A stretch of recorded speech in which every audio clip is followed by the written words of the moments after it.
All right, today we're getting into the really personal side of business. We're going to break down the story of a business divorce. This is what happens when a dream built by two best friends just completely falls apart, ending with one of them getting fired from the company he literally helped build from nothing. Let's get into it. The whole story starts with this incredibly powerful idea. For our narrator, who we're going to call James, that moment, that cleaving, happened on a Tuesday afternoon inside a glass conference room. It's a single moment that just splits your entire life in two. So how did it even get to that point, right? To really understand the fall, you've got to go back to the beginning. Back to a time when, like so many great companies, it all started with this amazing sense of optimism and a shared dream.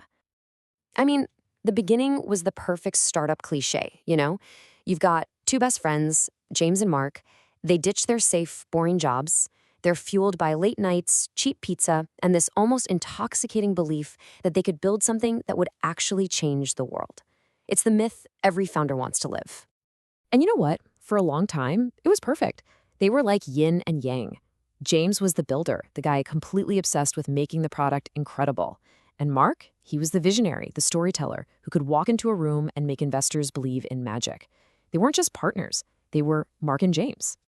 But as the company got bigger, that perfect balance, it started to wobble. This is the part of the story nobody tells you about. The quiet, slow rot of a partnership going bad. And it all started with the language they used. It was so subtle at first, you could have easily missed it. But in interviews, in company meetings, the language just shifted. We, slowly but surely, turned into I. Our vision somehow became my vision. James was so deep in building the actual product, he didn't even realize he was being erased from the company's story. And this quote just hits you right in the gut. Looking back, James realized they weren't even playing the same game anymore. He was all in on building a great company, a team effort. But Mark, the CEO, he had started building a personal kingdom with himself as king. Now, this wasn't some big, dramatic blow-up. It was a slow, methodical freeze-out. Death by 1,000 cuts. Suddenly, James wasn't on key email threads. Major decisions were being made in meetings he wasn't even invited to. And when he tried to bring it up, his concerns were just brushed off. Hey, it's just business. But it felt intensely personal. And all of that slow freeze-out, it all leads us right back to that Tuesday afternoon. This is the climax of the story, the moment of the business divorce. Just picture the scene. It's not in a cozy office. It's in this cold, sterile glass box, a fishbowl, where this deeply personal betrayal is about to go down, with the company logo, a logo James literally sketched on a napkin years ago, etched on the glass right behind them. And then Mark says it. The words are pure corporate speak. We've decided your role is being eliminated. At first, James couldn't even process it. His role? He was the co-founder. But in that moment, it was clear. There was no we left in the partnership. Then came the final, brutal move. Mark slides a folder across the table.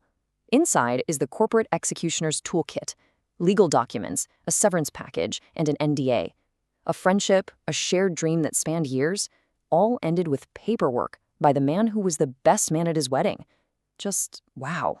So what happens after that? The next few weeks and months were just a fog of shame and confusion. See, this wasn't just about losing a job. It was about losing his entire identity and having to figure out who he even was after the fall. And what made it so much harder was the type of failure this was. You know, in the startup world, failing is almost a badge of honor. Fail fast, they say. But this was different. This wasn't a noble market failure. This was a personal failure, a betrayal. There's no glory in that. You just feel naive.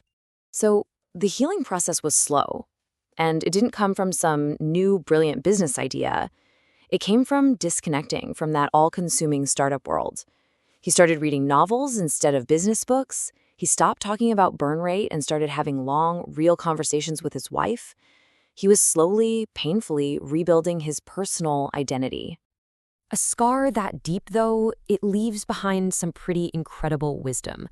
So in this last part, let's look at the lessons that you can only really learn when you go through something this painful.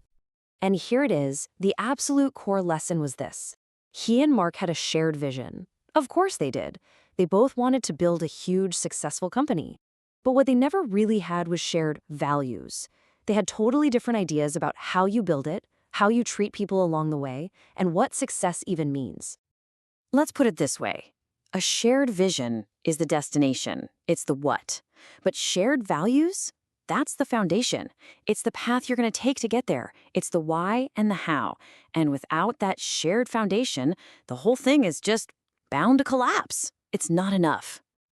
But maybe the biggest lesson of all was personal. After having the identity he poured his soul into ripped away, James found something else, his own resilience. He realized his value as a human being has absolutely nothing to do with the job title, not even one as cool as co-founder. And that leaves us with this final, really powerful question to think about.